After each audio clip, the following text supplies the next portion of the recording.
Hola, ¿qué tal? Mi nombre es Jimena Gómez y vamos a presentar hoy el proyecto integrado de la política fiscal en México del 2023 con mi compañera Abril Victoria Martínez. Para empezar, la política fiscal consta de una disciplina que forma parte de la política económica y que está centrada en la gestión de los recursos del Estado y su administración. La Cámara de Diputados del 2017 define la política fiscal como un conjunto de instrumentos y medidas que toma el Estado con el objetivo de recaudar los ingresos necesarios para realizar las funciones que le ayudan a cumplir los objetivos de la política económica general. Los principales ingresos de la política fiscal se basan en los impuestos, en los derechos de productos, aprovechamiento y el endeudamiento público interno y externo. También, como la acción del Estado en el campo de las finanzas públicas, busca el equilibrio entre lo recaudado por impuestos y otros conceptos y los gastos gubernamentales. Bueno, los objetivos de la política fiscal, su principal objetivo es estimular el crecimiento de la economía y protegerlo ante las posibles fluctuaciones de los ciclos económicos. Otros objetivos de la política fiscal, bueno, es que es un instrumento de desarrollo para crear el ahorro público que incentive el nivel de inversión público nacional. También otro objetivo es absorber la economía privada, estabilizar la economía por medio del control financiero, creando diversas condiciones propicias para el desarrollo económico y la redistribución de los ingresos. Uno de los conceptos básicos de la política fiscal pudimos definirlos que es como el ahorro público, los contribuyentes, el Estado, las finanzas públicas, el gasto público, los impuestos, la política fiscal, los presupuestos y la recaudación tributaria.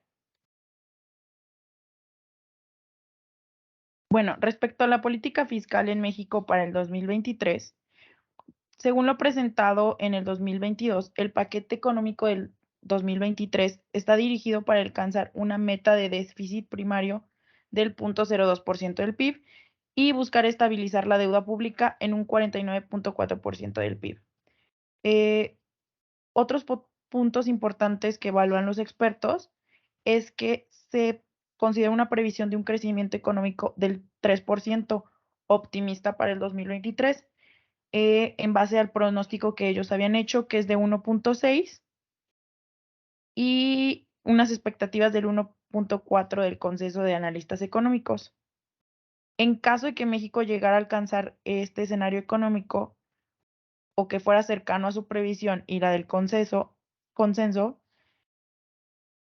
al, al priorizarse el gasto en los proyectos del gobierno federal y los programas sociales, se tendría que hacer un ajuste en otros rubros dentro del gasto público. Entonces tendrían que haber un reajuste en ciertos rubros del paquete económico.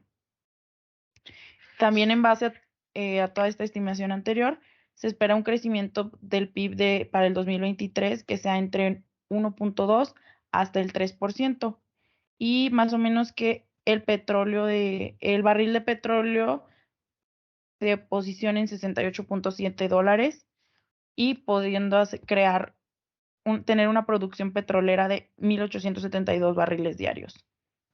Y se estima que la inflación disminuya. El marco jurídico de la política fiscal se basa en el sistema tributario y está regulado por una de las siguientes normas. La primera es la Constitución Política de los Estados Unidos, que viene siendo en el artículo 27, 31, 40, 42, 73, 74, 90, 115 y por último 131. También el Código Federal, la Ley de Ingresos de la Federación, Ley de Coordinación Fiscal, Ley de Comercio Exterior, la Ley Aduanera, Ley de Servicio de Administración Tributaria, Ley de Impuestos sobre la Renta, la Ley de Impuestos al Valor Agregado, Ley de Impuesto Especial sobre Productos y Servicios, Ley del Impuesto al Activo, como muchas otras.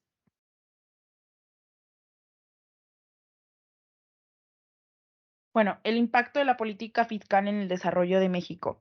Actualmente la política fiscal está trabajando a través de la Secretaría de Hacienda y Crédito Público con el fin de alcanzar el equilibrio entre los programas de gastos e ingresos gubernamentales.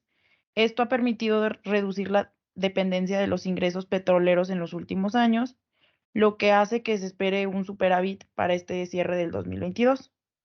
Además, México ha mostrado, pues dentro de su administración, mostrar una administración prudente en cuanto a la deuda pública, lo que nos convierte en un país con una economía con mucha, en un país con una economía mucho más sólida y diversificada, que le permite manejar mejor los riesgos de variabilidad en precio del petróleo y que se evalúa sostenible. Bueno, también respecto a la política fiscal, según la OCDE, este, afirma la importancia, ya que si el sistema fiscal da frutos, los ciudadanos están más dispuestos a cumplir con sus deberes, lo que a la vez contribuye a fortalecer el sistema y las instituciones. Esto nos demuestra que un poquito la política fiscal es un elemento importante en la lucha contra la desigualdad, sobre todo la que estamos llevando actualmente en México, ya que, bueno, esta da un poco de prioridad a los programas sociales. Los ajustes del presupuesto se pueden presentar según la Ley Federal de Presupuesto y Responsabilidades Hacendarias, y eso se hace cuando hay una disminución en los ingresos totales del gobierno federal. Esto se asocia a una menor recaudación de los ingresos tributarios no petroleros. También a la disminución en el precio promedio ponderado de barril de petróleo crudo mexicano y de otros hidrocarburos o de sus plataformas de producción a movimientos del tipo de cambio del peso. También se podrá compensar con los recursos del Fondo de la Estabilización de los Ingresos Petroleros en los términos de las reglas de operación que emite la Secretaría. Aunque cuando estos no son factibles o suficientes para compensar la disminución del ingreso, los ajustes se pueden hacer a otros conceptos de gastos, siempre y cuando se procura no afectar los programas sociales. Sin embargo, es una posibilidad que se puede presentar en donde los más vulnerables se vean directamente afectados.